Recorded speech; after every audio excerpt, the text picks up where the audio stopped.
हर हर महादेव। जय भोलेनाथ। हिंदू धर्म की एक अत्यंत प्रसिद्ध और पौराणिक कथा है। यह कथा भगवान शिव के त्याग, धर्म और करुणा को दर्शाती है।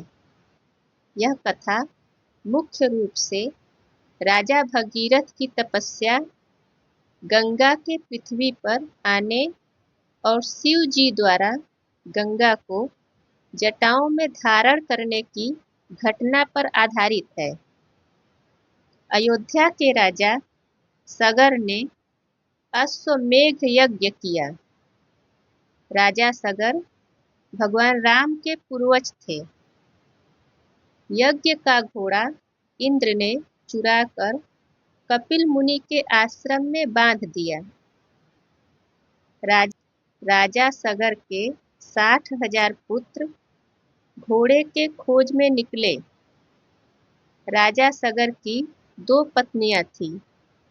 एक पत्नी से एक पुत्र और दूसरी पत्नी से 60,000 पुत्र थे। घोड़े के खोज में वे कपिल मुनि के आश्रम में पहुंच गए।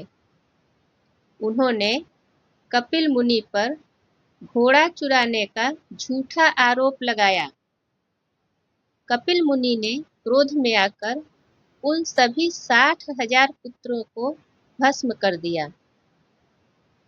तब राजा सगर के पूछने पर कपिल मुनि ने बताया कि इनकी आत्मा को शांति तभी मिलेगी जब गंगा को पृथ्वी पर लाकर इनकी राख को गंगा के जल से स्पर्श कराया जाए।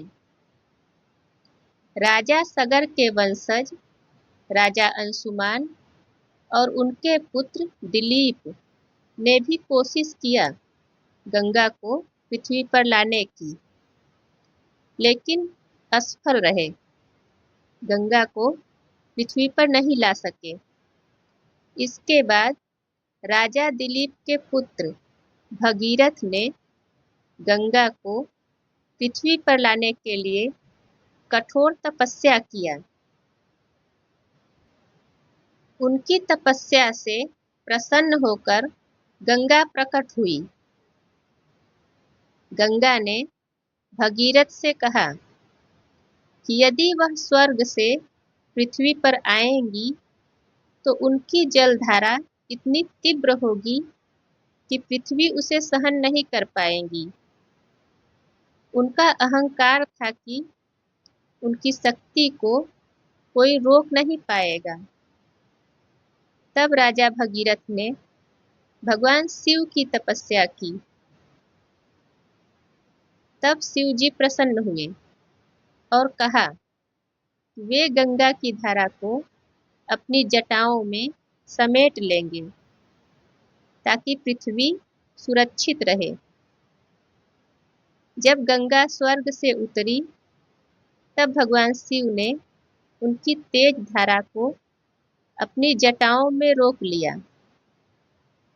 शिव जी ने गंगा के अहंकार को तोड़ दिया। शिव जी ने गंगा को अपनी जटाओं से धीरे धीरे पृथ्वी पर प्रवाहित किया। गंगा का प्रवाह भगीरथ के पीछे पीछे चला। उन्होंने 60,000 पुत्रों की राख को गंगा जल से छुआ, जिससे उनकी आत्माओं को मोक्ष प्राप्त हुआ। इसीलिए गंगा को भागीरथी भी कहा जाता है, क्योंकि भगीरथ के तपस्या के कारण ही गंगा पृथ्वी पर आई थी।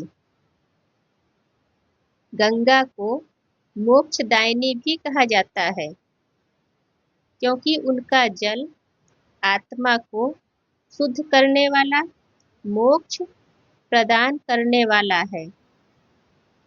शिव जी को गंगाधर भी कहा जाता है, क्योंकि उन्होंने गंगा को अपनी जटाओं में धारण किया है। भगीरथ की कठोर तपस्या हमें यह सिखाती है कि सच्ची लगन और समर्पण से कोई भी कार्य संभव है। इस तरह गंगा सदैव भगवान शिव की जटाओं में रहती हैं। आज की वीडियो में बस इतना ही। अगर आपको वीडियो पसंद आए तो वीडियो को लाइक कर दीजिए और चैनल पे पहली बार आए हैं तो चैनल को सब्सक्राइब कर दीजिए और हमें कमेंट करके ज़रूर बताइएगा कि आपको यह वीडियो कैसा लगा। फिर मिलेंगे अगले वीडियो में। तब तक स्वस्थ रहिए, प्रसन्न रहिए और महादेव की भक्ति करते रहिए। जय भोलेनाथ।